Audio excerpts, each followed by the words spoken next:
Whisperin Storyteller again, hoping everybody out there is well and nice and relaxed. I'm gonna hopefully tell you a story to help you sleep. Today I've chose to do chapter 1 of the wonderful Lion, the Witch and the Wardrobe by C.S. Lewis. So, here is chapter 1. Lucy looks into a wardrobe. Once there were 4 children whose names were Peter, Susan, Edmund, and Lucy. This story is about something that happened to them when they were sent away from London during the war because of the air raids. They were sent to the house of an old professor who lived in the heart of the country, 10 miles from the nearest railway station and 2 miles from the nearest post office. He had no wife and he lived in a very large house with a housekeeper called Mrs. Macready and 3 servants. Their names were Ivy, Margaret and Betty, but they do not come into this story at all. He himself was a very old man with shaggy white hair, which grew over most of his face as well as on his head, and they liked him almost at once. But on the first evening when he came out to meet them, at the front door he was so odd-looking that Lucy, who was the youngest, was a little afraid of him, and Edmund, who was the next youngest, wanted to laugh and had to keep on pretending he was blowing his nose to hide it. As soon as they'd said good night to the professor and gone upstairs on the first night, the boys came into the girls' room and they all talked it over. "We've fallen on our feet and no mistake," said Peter. "This is going to be a perfectly splendid. That old chap will let us do anything we like." "I think he's an old dear," said Susan. "Oh, come off it," said Edmund, who was tired of pretending not to be tired, which always made him bad-tempered. "Don't go on talking like that." "Like what?" said Susan. "And anyway, it's time you were in bed." "Trying to talk like mother," said Edmund. "And who are you to say when I'm to go to bed? Go to bed yourself." "Hadn't we all better go to bed?" said Lucy. "There's sure to be a row if we're heard talking here." "No, there won't," said Peter. "I tell you, this is the sort of house where nobody is going to mind what we do. Anyway, they won't hear us. It's about 10 minutes' walk from here to the dining room, and the amount of stairs and passages in between." "What's that noise?" said Lucy. It was a much far larger house than she'd ever been in before, and the thought of all those long passages and rows of doors leading to the empty rooms were beginning to make her feel a little creepy. "It's only a bird, silly," said Edmund. "It's an owl," said Peter. "This is going to be a wonderful place for birds. I shall go to bed now. I say, let's go and explore tomorrow. You might find something in a place like this. Did you see those mountains as we came along, and the woods? There might be eagles, there might be stags, there might be hawks." "Badgers," said Lucy. "Foxes," said Edmund. "Rabbits," said Susan. But when the next morning came, there was a steady rain falling so thick that when you looked out of the window you could see neither the mountains or the woods, or even the stream in the garden. "Of course it would be raining," said Edmund. He'd just finished their breakfast with the professor, and they're upstairs in the room he had set apart for them, a long, low room with 2 windows looking out in one direction and 2 in another. "Do stop grumbling, Ed," said Susan. 10 to 1, it'll clear up in an hour or so. But in the meantime, we're pretty well off. There's a wireless and lots of books." "Not for me," said Peter. "I'm going to explore in the house." Everyone agreed to do this, and this was how the adventures began. It was the sort of house that you'd never seem to come to the end of. It was full of unexpected places.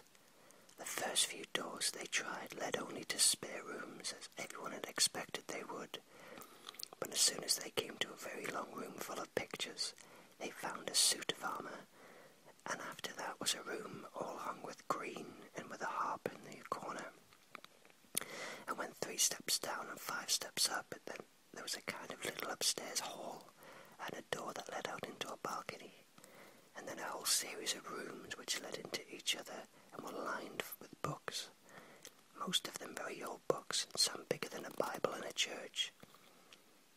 But shortly after they'd looked in a room that was quite empty except for one big wardrobe, the sort that was going, had a looking glass in the door. There was nothing else in the room apart from a dead blue bottle on the windowsill. "Nothing here," said Peter, and they all trooped out again, all except Lucy. She stayed behind because she thought it would be worth trying the door of the wardrobe, even though she felt almost sure that it would be locked.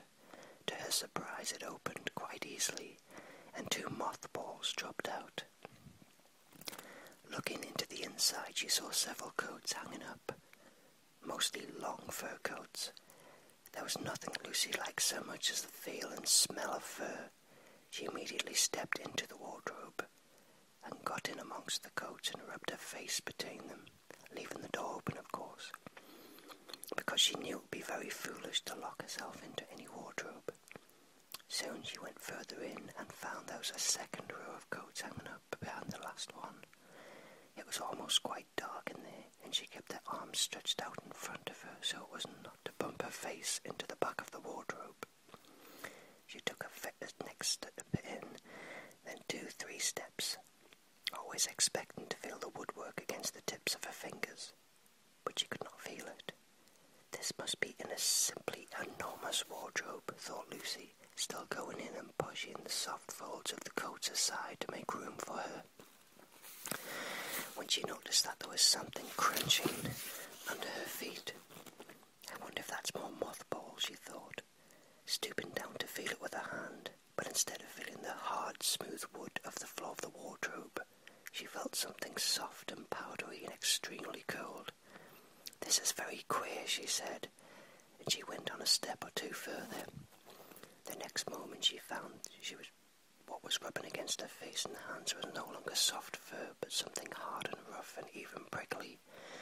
"Why, it's like the branches of a tree," exclaimed Lucy.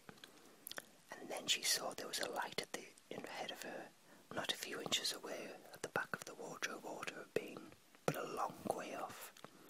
Something cold and soft was falling on her. A moment later she found that she was standing in the middle of a wood at night time with snow under her feet and snowflakes falling through the air. Lucy felt a little frightened, but she felt very inquisitive and excited as well. She looked back over her shoulder, and there between the dark tree trunks she could see the open doorway of the wardrobe and even catch a glimpse of the empty room from where she had set out. She of course left the door open, for she knew it would be a very silly thing to shut herself into a wardrobe. It seemed to be still daylight there. "I can always get back there if something goes wrong," thought Lucy. She began to walk forward, crunch, crunch under the snow, and through the wood towards the other light. In about 10 minutes she reached it and found it was a lamppost. As she stood looking at it, wondering why there was a lamppost in the middle of a wood, and wondering what to do next, she heard a pitter-patter of feet coming towards her, and soon after that a very strange person stepped out from among the trees and into the light of the lamppost. He was only a little taller than herself, and he carried over his head an umbrella white with snow. From the waist upwards he was like a man, but his legs were shaped like a goat's. The hair on them was glossy black. Instead of feet he had goat's hooves. He also had a tail, but Lucy did not notice this at first because it was neatly caught up over the arm that held the umbrella as to keep it from trailing in the snow. He had a red woolen mullet around his neck, and his skin was rather reddish too. He had a strange but pleasant little face with short pointed beard and curly hair, and out of the hair there stuck 2 horns, one on either side of his forehead. One of his hands, as I have said, held the umbrella on the right arm. He carried several paper brown parcels. With that parcels in the snow, it looked like he'd just been doing his Christmas shopping. He was a faun, and when he saw Lucy, he gave such a start of surprise that he dropped all of his parcels. "Goodness gracious me," exclaimed the faun.